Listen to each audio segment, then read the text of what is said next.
Hi hello ಎಲ್ಲರಿಗೂ ನಮಸ್ಕಾರ. ನಾನು ನಿಮ್ಮ ರವಿಚಂದ್ರ. ಎಲ್ಲರಿಗೂ ಆರ್ಟ್ಸ್ ಅಕಾಡೆಮಿ ಯೂಟ್ಯೂಬ್ ಚಾನಲ್ಗೆ ಸ್ವಾಗತವನ್ನು ಕೋರ್ತಾ, ನಾವು ಹಿಂದಿನ ತರಗತಿ ಏನಪ್ಪ ಅಂತಂದರೆ ಸಂಧಿಗಳು ಅಂದರೆ ಏನು, ಸಂಧಿಗಳ ನಿಯಮಗಳೇನು, ಸ್ವರ ಸಂಧಿ ಅಂದರೆ ಏನು, ವ್ಯಂಜನ ಸಂಧಿ ಅಂದ್ರೇನು, ಈ ವಿಚಾರಕ್ಕೆ ಸಂಬಂಧಪಟ್ಟಂತೆ ನಾವು ಚರ್ಚೆಯನ್ನು ಮಾಡಿದ್ವಿ.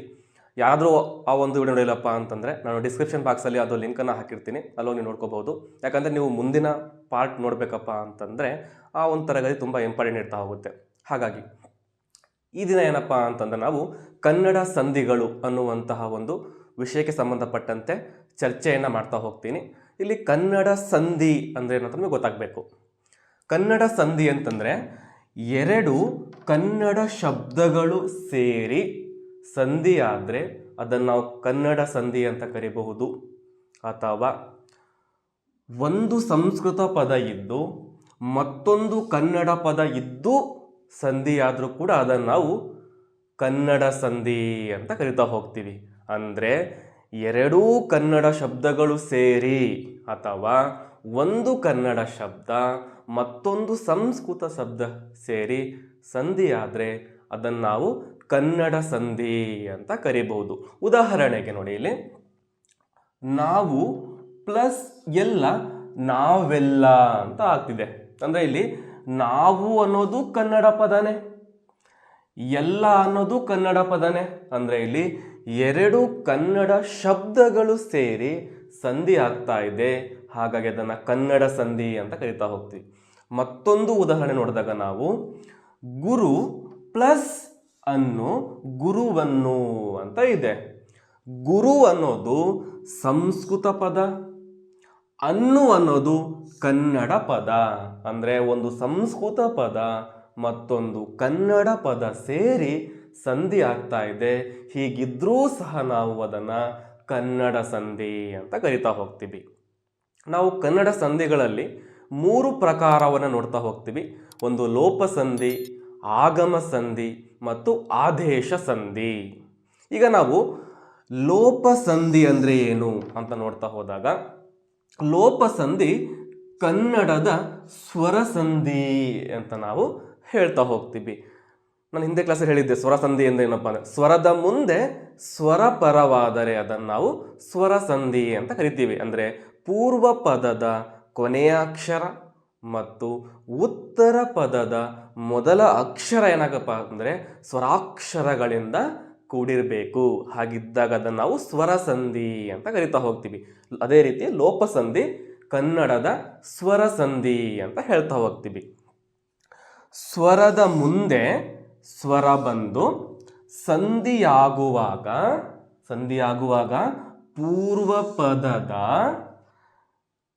ಕೊನೆಯ ಅಕ್ಷರ ಅಥವಾ ಸ್ವರಾಕ್ಷರ ಏನಾಗುತ್ತೆ, ಇಲ್ಲಿ ಲೋಪವಾದರೆ ಅಂತಂದರೆ ಬಿಟ್ಟೋದರೆ ಅನ್ನುವಂಥ ಅರ್ಥವನ್ನು ಕೊಡ್ತಾ ಹೋಗುತ್ತೆ. ಅದನ್ನು ನಾವು ಲೋಪಸಂಧಿ ಅಂತ ಕರಿತಾ ಹೋಗ್ತೀವಿ. ಸ್ವರದ ಮುಂದೆ ಸ್ವರ ಬಂದು ಸಂಧಿಯಾಗುವಾಗ ಪೂರ್ವ ಪದದ ಕೊನೆಯ ಅಕ್ಷರ ಬಿಟ್ಟೋದರೆ ಅದನ್ನು ನಾವು ಲೋಪಸಂಧಿ ಅಂತ ಕರಿತಾ ಹೋಗ್ತೀವಿ. ಉದಾಹರಣೆ ನಾವು ನೋಡ್ತಾ ಹೋಗೋಣ. ನೋಡಿ, ಇಲ್ಲಿ ಉಸಿರು ಪೂರ್ವ ಪದ ಕೊನೆಕ್ಷನ್ ಉಸಿರು, ಉ ಅನ್ನುವಂತಹ ಸ್ವರಾಕ್ಷರ ಬರ್ತಾ ಇದೆ. ಅದೇ ರೀತಿ ಉತ್ತರ ಪದದ ಮೊದಲ ಅಕ್ಷರ ಆ ಇದೆ ಅಲ್ವಾ. ನೋಡಿ, ಪೂರ್ವ ಪದನೂ ಸ್ವರಾಕ್ಷರ ಇದೆ, ಉತ್ತರ ಪದನೂ ಸ್ವರಾಕ್ಷರ ಇದೆ, ಹಾಗಾಗಿ ಅದು ಸ್ವರ ಸಂಧಿ ಅಂತ ಕರೆದ್ವಿ. ಹೀಗಿರುವಾಗ ಏನಾಗುತ್ತಪ್ಪ ಅಂದರೆ ಉಸಿರು ಪ್ಲಸ್ ಆಡು ಉಸಿರಾಡು ಅಂತ ಆಗ್ತಾ ಇದೆ. ಉಸಿರಾಡು ಅಂದರೆ ಇಲ್ಲಿ ಪೂರ್ವ ಪದದ ಕೊನೆಯ ಅಕ್ಷರ ಆದಂತಹ ಊಕಾರ ಏನಾಗ್ತಾ ಇದೆ, ಲೋಪ ಆಗ್ತಾ ಇದೆ, ಅಂದರೆ ಬಿಟ್ಟು ಹೋಗ್ತಾ ಇದೆ. ಇದನ್ನು ನಾವು ಲೋಪ ಸಂಧಿ ಅಂತ ಕರಿತಾ ಹೋಗ್ತೀವಿ. ಮತ್ತೊಂದು ಉದಾಹರಣೆ ನೋಡಿದಾಗ ನಾವು ಬೇರೆ ಪ್ಲಸ್ ಒಬ್ಬ, ಬೇರೊಬ್ಬ ಇಲ್ಲಿ ಏನಾಗ್ತಾ ಇದೆ, ಇಲ್ಲಿ ಪೂರ್ವ ಪದದ ಕೊನೆಯ ಅಕ್ಷರವಾದಂತಹ ಏಕಾರ ಬಿಟ್ಟು ಹೋಗ್ತಾ ಇದೆ, ಲೋಪ ಆಗ್ತಾ ಇದೆ. ನಾವೆರಡೂ ಪದವನ್ನು ಕೂಡಿಸಿ ಹೇಳಿದಾಗ ಬೇರೊಬ್ಬ. ಹಾಗಾಗಿ ಇಲ್ಲಿ ಏಕಾರ ಲೋಪ ಆಗ್ತಾ ಇದೆ. ಮತ್ತೊಂದು ಉದಾಹರಣೆಯನ್ನು ನೋಡಿದಾಗ ಅಲ್ಲಿ ಪ್ಲಸ್ ಒಂದು, ಅಲ್ಲಿ ಈ ಬರ್ತಾ ಇದೆ, ಇಲ್ಲಿ ಓ ಬರ್ತಾ ಇದೆ. ಪೂರ್ವ ಪದದ ಕೊನೆಯ ಸ್ವರಾಕ್ಷರ ಇ ಇದೆ, ಉತ್ತರ ಪದದ ಸ್ವರಾಕ್ಷರ ಓ ಇದೆ. ನಾವು ಅದನ್ನು ಕೂಡಿಸಿ ಹೇಳಿದಾಗ ಅಲ್ಲೊಂದು ಓ ಬರ್ತಾ ಇದೆ. ಹಾಗಾಗಿ ಇಲ್ಲಿ ನಾವು ಪೂರ್ವ ಪದದ ಸ್ವರಾಕ್ಷರವಾದಂತಹ ಈ ಕಾರ ಏನಾಗ್ತಾ ಇದೆ, ಲೋಪ ಆಗ್ತಾ ಇದೆ, ಬಿಟ್ಟು ಹೋಗ್ತಾ ಇದೆ. ಇದನ್ನು ನಾವು ಲೋಪಸಂಧಿ ಅಂತ ಕರಿತಾ ಹೋಗ್ತೀವಿ. ಅಂದರೆ ಇಲ್ಲಿ ಪೂರ್ವ ಪದದ ಕೊನೆಯ ಅಕ್ಷರ ಏನು ಮಾಡ್ತಾ ಹೋಗುತ್ತೆ, ಇಲ್ಲಿ ಲೋಪ ಆಗ್ತಾ ಹೋಗುತ್ತೆ, ಬಿಟ್ಟು ಹೋಗುತ್ತೆ ಅಂತ ಅರ್ಥ ಅಷ್ಟೆ. ಹೀಗಿದ್ದಾಗ ನಾವು ಸಂಧಿಯನ್ನು ಮಾಡಿದರೆ ಅದನ್ನು ನಾವು ಲೋಪಸಂಧಿ ಅಂತ ಕರಿತಾ ಹೋಗ್ತೀವಿ. ಈಗ ಮತ್ತೊಂದು ಸಂಧಿ ಆಗಮ ಸಂಧಿ ಅಂತ, ಆಗಮ ಸಂಧಿ ಅಂತ ಹೇಳ್ತಾ ಹೋಗ್ತೀವಿ. ಅಂದರೆ ಇದು ಕನ್ನಡದ ಸ್ವರ ಸಂಧಿ, ಲೋಪಸಂಧಿಯಂತೆ ಇದು ಸಹ ಕನ್ನಡದ ಸ್ವರ ಸಂಧಿ ಅಂತ. ಅಂದರೆ ಸ್ವರದ ಮುಂದೆ ಸ್ವರ ಬಂದು ಸಂಧಿ ಆಗ್ತಾ ಹೋಗುತ್ತೆ ಅಂತ ಅರ್ಥ. ಮತ್ತೆ ಸ್ವರದ ಮುಂದೆ ಸ್ವರ ಬಂದು ಸಂಧಿಯಾದಾಗ ಪೂರ್ವ ಪದದ ಕೊನೆಯ ಸ್ವರಾಕ್ಷರ ಲೋಪವಾದರೆ ಆ ಸಂಧಿ ಪದ ಅರ್ಥವು ಕೆಡುವಂತಿದ್ದರೆ, ನೋಡಿ ಇಲ್ಲಿ ಪೂರ್ವ ಪದದ ಕೊನೆಯ ಅಕ್ಷರ ಲೋಪ ಆದಾಗ ಅಲ್ಲಿ ಸಂಧಿ ಪದ ಮಾಡ್ತಾ ಹೋಗ್ತೀವಿ. ಆ ಸಂಧಿ ಪದದ ಅರ್ಥ ಕೆಡುವಂತಿದ್ದರೆ ಆಗೇನು ಮಾಡಬೇಕು, ನಾವು ಹೊಸದಾಗಿ ಯ ಅಥವಾ ವ ಅನ್ನುವಂತಹ ವ್ಯಂಜನಾಕ್ಷರವನ್ನು ಹೊಸದಾಗಿ ಸೇರಿಸಬೇಕಾಗುತ್ತೆ. ಉದಾಹರಣೆ ನೋಡ್ತಾ ಹೋಗೋಣ ನಾವಿಲ್ಲಿ. ಗುರು ಪ್ಲಸ್ ಅನ್ನು ಗುರುವನ್ನು ಅಂತ ಹೇಳ್ತಾ ಹೋಗ್ತೀವಿ. ಒಂದು ವೇಳೆ ನಾವು ವ ಅನ್ನುವಂತಹ ವ್ಯಂಜನಾಕ್ಷರವನ್ನು ಸೇರಿಸಿಲ್ಲ ಅಂತಂದ್ರೆ ಗುರು ಪ್ಲಸ್ ಅನ್ನು ಗುರನ್ನು ಅಂತ ಆಗುತ್ತೆ. ಏನಾಗುತ್ತೆ, ಗುರನ್ನು. ಈ ಪದ ಏನಾಗಿದೆ, ಅರ್ಥ ಕೆಡ್ತಾ ಇದೆ. ಹಾಗಾಗಿ ಏನು ಮಾಡ್ತಾ ಹೋಗ್ತೀವಿ ನಾವು, ಇಂತಹ ಸಂದರ್ಭದಲ್ಲಿ ಅರ್ಥ ಕೆಡುವಂತಿದ್ದರೆ ಹೊಸದಾಗಿ ಯ ಅಥವಾ ವ ಅನ್ನುವಂತಹ ವ್ಯಂಜನಾಕ್ಷರವನ್ನು ಸೇರಿಸಬೇಕಾಗುತ್ತೆ. ಮತ್ತೊಂದು ಉದಾಹರಣೆ ನೋಡೋಣ. ಇಲ್ಲಿ ನಾವು ತೆನೆ ಪ್ಲಸ್ ಅನ್ನು ತೆನೆಯನ್ನು ಅಂತ ಹೇಳ್ತಾ ಹೋಗ್ತೀವಿ. ಒಂದು ವೇಳೆ ಇಲ್ಲಿ ಯಾ ಅನ್ನುವಂತಹ ವ್ಯಂಜನಾಕ್ಷರ ಸೇರಿಸಿಲ್ಲ ಅಂದರೆ ತೆನೆನ್ನು ಅಂತ ಆಗ್ಬಿಡ್ತಾ ಹೋಗುತ್ತೆ.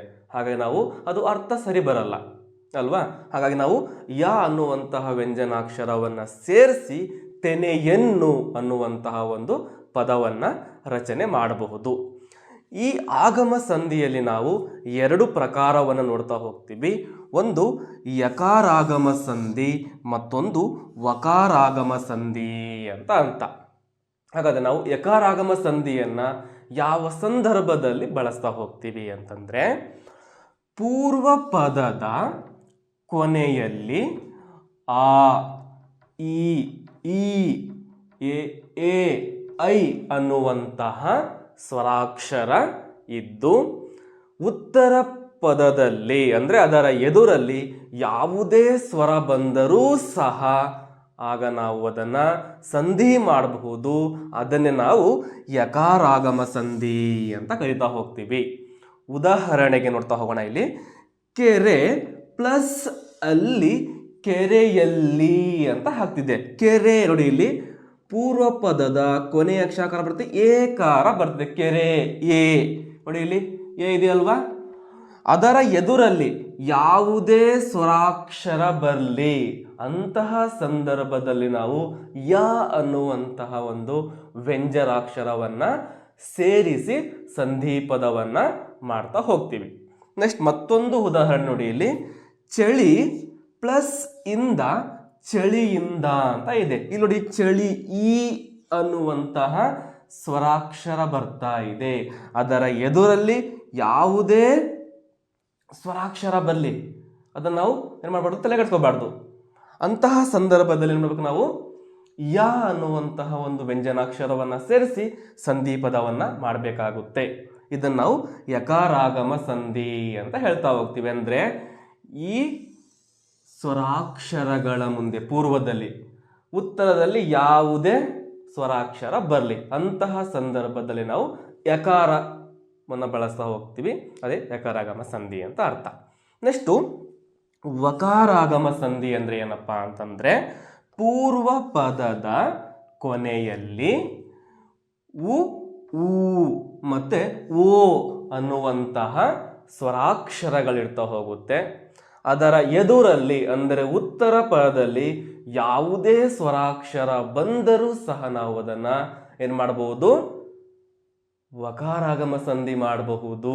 ಉದಾಹರಣೆಗೆ ನೋಡಿ, ಇಲ್ಲಿ ಪಿತೃ ಪ್ಲಸ್ ಅನ್ನು ಪಿತೃವನ್ನು ಅಂತ ಮಾಡ್ತಾ ಇದ್ದೀವಿ. ಪಿತೃ ಇಲ್ಲಿ ಯಾವ ಕಾರ ಬರ್ತಾ ಇದೆ, ಊಕಾರ ಬರ್ತಾ ಇದೆ, ಇಲ್ಲಿ ಅಕಾರ ಬರ್ತಾ ಇದೆ. ಅಂದರೆ ಇಲ್ಲಿ ಪೂರ್ವ ಪದದ ಕೊನೆಯ ಅಕ್ಷರ ಆಗಿದೆ, ಇಲ್ಲಿ ಊಕಾರ ಇದೆ. ಅದರ ಎದುರಲ್ಲಿ ಯಾವುದೇ ಸ್ವರಾಕ್ಷರ ಬರ್ಬೋದು. ಅಂತಹ ಸಂದರ್ಭದಲ್ಲಿ ನಾವು ವ ಅನ್ನುವಂತಹ ವ್ಯಂಜನಾಕ್ಷರವನ್ನು ಬಳಸ್ಕೊಳ್ತಾ ಹೋಗ್ತೀವಿ. ಹಾಗೆ ಅದನ್ನು ವಕಾರಾಗಮ ಸಂಧಿ ಅಂತ ಕರಿತಾ ಹೋಗ್ತೀವಿ. ನೆಕ್ಸ್ಟ್ ಮತ್ತೊಂದು ಉದಾಹರಣೆ ನೋಡಿದಾಗ ನಾವು ಪೂ ಪ್ಲಸ್ ಅನ್ನು ಪೂವನ್ನು, ಪೂ ನೋಡಿ ಇಲ್ಲಿ ಊ ಬರ್ತಾ ಇದೆ, ಪೂರ್ವ ಪದದ ಸ್ವರಾಕ್ಷರ ಆಗಿದೆ, ಊ ಬರ್ತಾ ಇದೆ. ಅದರ ಎದುರಲ್ಲಿ ಅ ಅನ್ನುವಂತಹ ಸ್ವರಾಕ್ಷರ ಇದೆ. ಅಂದರೆ ಉತ್ತರ ಪದದಲ್ಲಿ ಯಾವುದೇ ಸ್ವರಾಕ್ಷರ ಬರಲಿ ಅಂತಹ ಸಂದರ್ಭದಲ್ಲಿ ನಾವು ವ ಅನ್ನುವಂತಹ ಒಂದು ವ್ಯಂಜನಾಕ್ಷರವನ್ನು ಸೇರಿಸಿ ಒಂದು ಸಂಧಿ ಪದ ಮಾಡ್ತಾ ಹೋಗ್ತೀವಿ. ಅದನ್ನು ನಾವು ವಕಾರಾಗಮ ಸಂಧಿ ಅಂತ ನಾವು ಕರಿಬಹುದು. ಕನ್ನಡದ ಮತ್ತೊಂದು ಸಂಧಿ ಆದೇಶ ಸಂಧಿ ಅಂತ. ಇದನ್ನು ನಾವು ಕನ್ನಡದ ವ್ಯಂಜನ ಸಂಧಿ ಅಂತ ಕರಿತಾ ಹೋಗ್ತೀವಿ. ವ್ಯಂಜನ ಸಂಧಿ ಅಂತಂದರೆ ಸ್ವರದ ಮುಂದೆ ವ್ಯಂಜನ ಬಂದು, ಅಥವಾ ವ್ಯಂಜನದ ಮುಂದೆ ಸ್ವರ ಬಂದು, ಅಥವಾ ವ್ಯಂಜನದ ಮುಂದೆ ವ್ಯಂಜನ ಬಂದರೆ ಅದನ್ನು ನಾವು ವ್ಯಂಜನ ಸಂಧಿ ಅಂತ ಕರಿತಾ ಹೋಗ್ತೀವಿ. ಹಾಗಾಗಿ ಇದನ್ನು ನಾವು ಕನ್ನಡದ ವ್ಯಂಜನ ಸಂಧಿ ಅಂತ ಕರಿತಾ ಹೋಗ್ತೀವಿ. ಅಂದರೆ ಸಂಧಿ ಆಗುವಾಗ ಉತ್ತರ ಪದದ ಆದಿಯಲ್ಲಿರುವಂತಹ ಕತಪಗಳಿಗೆ ಗದಬ ಅನ್ನುವಂತಹ ವ್ಯಂಜನಾಕ್ಷರಗಳು ಆದೇಶವಾಗಿ ಬರ್ತಾ ಹೋಗುತ್ತೆ ಅಂತ ಅರ್ಥ. ನೋಡಿ, ನಾವು ವರ್ಗೀಯ ವ್ಯಂಜನ ನೋಡಿದಾಗ ಈ ವರ್ಗೀಯ ವ್ಯಂಜನದ ಪ್ರಥಮಾಕ್ಷರಗಳಿಗೆ ಅದೇ ವರ್ಗದ ತೃತೀಯಾಕ್ಷರಗಳು ಏನಾಗಿ ಬರ್ತಾ ಹೋಗುತ್ತೆ, ಆದೇಶವಾಗಿ ಬರ್ತಾ ಹೋಗುತ್ತೆ ಅಂತ ಅರ್ಥ. ಉದಾಹರಣೆಗೆ ನೋಡಿ, ಇಲ್ಲಿ ಚಳಿ ಪ್ಲಸ್ ಕಾಲ ಚಳಿಗಾಲ ಅಂತ ಆಗಿದೆ. ನಾವು ಚಳಿಕಾಲ ಅಂತ ಹೇಳಲ್ಲ, ಯಾಕಂದ್ರೆ ಚಳಿಕಾಲ ಅನ್ನುವಂತಹ ಒಂದು ಪದ ಅರ್ಥಗರ್ಭಿತವಾಗಿಲ್ಲ. ಅದಕ್ಕೆ ನಾವು ಚಳಿಗಾಲ ಅಂತ ಹೇಳ್ತೀವಿ. ಅಂದರೆ ಉತ್ತರ ಪದದ ಆದಿಯಲ್ಲಿರುವಂತಹ ಕ ಅನ್ನುವಂತಹ ವ್ಯಂಜನಾಕ್ಷರಕ್ಕೆ ಅದೇ ವರ್ಗದ ತೃತೀಯಾಕ್ಷರ ಏನಾಗ್ತಿದೆ, ಆದೇಶವಾಗಿ ಬರ್ತಾ ಇದೆ. ಮತ್ತೊಂದು ಉದಾಹರಣೆ, ಬೆಟ್ಟ ಪ್ಲಸ್ ತಾವರೆ ಬೆಟ್ಟದಾವರೆ. ನಾವು ಬೆಟ್ಟ ತಾವರೆ ಅಂತ ಹೇಳಲ್ಲ, ಬೆಟ್ಟದಾವರೆ ಅಂತ ಹೇಳ್ತಾ ಹೋಗ್ತೀವಿ. ಅಂದರೆ ಇಲ್ಲಿ ಉತ್ತರ ಪದದ ಆದಿಯಲ್ಲಿರುವಂತಹ ತ ಅನ್ನುವಂತಹ ವ್ಯಂಜನಾಕ್ಷರಕ್ಕೆ ಅದೇ ವರ್ಗದ ಮೂರನೇ ಅಕ್ಷರ ದ ಏನಾಗ್ತಿದೆ, ಇಲ್ಲಿ ಆದೇಶವಾಗಿ ಬರ್ತಾ ಇದೆ. ಮತ್ತೊಂದು ಉದಾಹರಣೆ, ಕಣ್ ಪ್ಲಸ್ ಪನಿ ಕಂಬನಿ. ಕಣ್ಪನಿ ಅಂತ ಹೇಳಲ್ಲ, ನಾವು ಕಂಬನಿ ಅಂತ ಹೇಳ್ತಾ ಹೋಗ್ತೀವಿ. ಅಂದರೆ ಇಲ್ಲಿ ಉತ್ತರ ಪದ ಆದಿಯಲ್ಲಿರುವಂತಹ ಪ ಅನ್ನುವಂತಹ ಒಂದು ವ್ಯಂಜನಾಕ್ಷರಕ್ಕೆ ಅದೇ ವರ್ಗದ ಬ ಅನ್ನುವಂತಹ ಒಂದು ವ್ಯಂಜನಾಕ್ಷರ ಆದೇಶವಾಗಿ ಬರ್ತಾ ಇದೆ. ಹಾಗಾಗಿ ಇದನ್ನು ನಾವು ಆದೇಶ ಸಂಧಿ ಅಂತ ಕರಿತಾ ಹೋಗ್ತೀವಿ. ಅದಲ್ಲದೆ ಈ ಕತಪಗಳಿಗೆ ಗದಬಗಳು ಆದೇಶವಾಗಿ ಬರೋದ್ರಿಂದ ಇದನ್ನು ಗದಬಾದೇಶ ಸಂಧಿ ಅಂತಲೂ ಕರಿತಾ ಹೋಗ್ತೀವಿ. ನೆಕ್ಸ್ಟ್ ನಾವು ಆದೇಶ ಸಂಧಿಯ ಸ್ವಲ್ಪ ಹೆಚ್ಚುವರಿ ಮಾಹಿತಿ ಅಂತ ತಿಳ್ಕೊಳ್ತಾ ಹೋಗ್ತೀವಿ. ಅದೇನಪ್ಪ ಅಂತಂದರೆ, ಉತ್ತರ ಪದದ ಆದಿಯಲ್ಲಿರುವಂತಹ ಪ ಬ ಮ ವ್ಯಂಜನಗಳಿಗೆ ವಾಕಾರವು ಸಂಧಿ ಪದದಲ್ಲಿ ಆದೇಶವಾಗಿ ಬರ್ತಾ ಹೋಗುತ್ತೆ. ಅಂದರೆ ಉತ್ತರ ಪದವಿರುವಂತಹ ಪ ಬ ಮ ಅನ್ನುವಂತಹ ವ್ಯಂಜನಾಕ್ಷರಗಳಿಗೆ ಸಕಾರ ಏನಾಗ್ತಾ ಹೋಗುತ್ತೆ, ಸಂಧಿ ಪದದಲ್ಲಿ ಆದೇಶವಾಗಿ ಬರ್ತಾ ಹೋಗುತ್ತೆ. ಇದನ್ನೂ ಸಹ ನಾವು ಆದೇಶ ಸಂಧಿ ಅಂತ ಕರಿತಾ ಹೋಗ್ತೀವಿ. ಉದಾಹರಣೆ ನೋಡ್ತಾ ಹೋಗೋಣ. ಇಲ್ಲಿ ನಾವು ನೋಡಿ, ಇಲ್ಲಿ ಎಳ ಪ್ಲಸ್ ಪೆರೆ ಎಳವರೆ, ಎಳ ಪ್ಲಸ್ ಪೆರೆ ಎಳವರೆ ಅಂದರೆ ಉತ್ತರದಲ್ಲಿರುವಂತಹ ಪ ಅನ್ನುವಂತಹ ವ್ಯಂಜನಕ್ಕೆ ವ ಅನ್ನುವಂತಹ ವ್ಯಂಜನಾಕ್ಷರ ಆದೇಶವಾಗಿ ಬರ್ತಾ ಇದೆ. ಹೀಗೆ ಬಂದರೂ ಸಹ ಅದನ್ನು ನಾವು ಆದೇಶ ಸಂಧಿ ಅಂತ ಕರಿತಾ ಹೋಗ್ತೀವಿ. ನೆಕ್ಸ್ಟ್ ಮೆಲ್ ಪ್ಲಸ್ ಮಾತು ಮೆಲ್ವಾತು ಅಂದರೆ ಮೆದುವಾದ ಮಾತು ಅಂತ, ಮೃದುವಾದ ಮಾತು ಅಂತ ಹೇಳ್ತೀವಿ. ಮೆಲ್ ಪ್ಲಸ್ ಮಾತು ಮೆಲ್ವಾತು. ನೋಡಿ, ಇಲ್ಲಿ ಉತ್ತರದಲ್ಲಿರುವಂತಹ ಮ ಅನ್ನುವಂತಹ ವ್ಯಂಜನಕ್ಕೆ ವಾ ಅನ್ನುವಂತಹ ವ್ಯಂಜನ ಆದೇಶವಾಗಿ ಬರ್ತಾ ಇದೆ. ಇದನ್ನು ನಾವು ಆದೇಶ ಸಂಧಿ ಅಂತಲೂ ಕರಿಬಹುದು.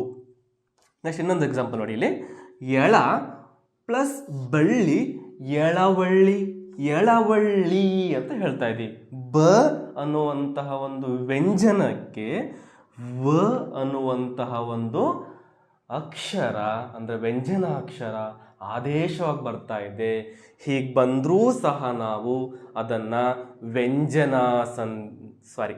ಆದೇಶ ಸಂಧಿ ಅಂತ ನಾವು ಕರಿತಾ ಹೋಗ್ತೀವಿ. ಅಂದರೆ ಅಲ್ಲಿ ಹೇಗೆ ಕತಪಗಳಿಗೆ ಗದಬಗಳು ಆದೇಶವಾಗಿ ಬಂದಾಗ ಅದನ್ನು ಆದೇಶ ಸಂಧಿ ಅಂತ ಕರೆದ್ವೋ, ಅದೇ ರೀತಿ ಪಬಮಗಳಿಗೆ ವ ಅನ್ನುವಂತಹ ಕಾರ ಸಂಧಿ ಪದದಲ್ಲಿ ಬಂದರೆ ಅದನ್ನು ಸಹ ನಾವು ಆದೇಶ ಸಂಧಿ ಅಂತ ಕರಿತಾ ಹೋಗ್ತೀವಿ.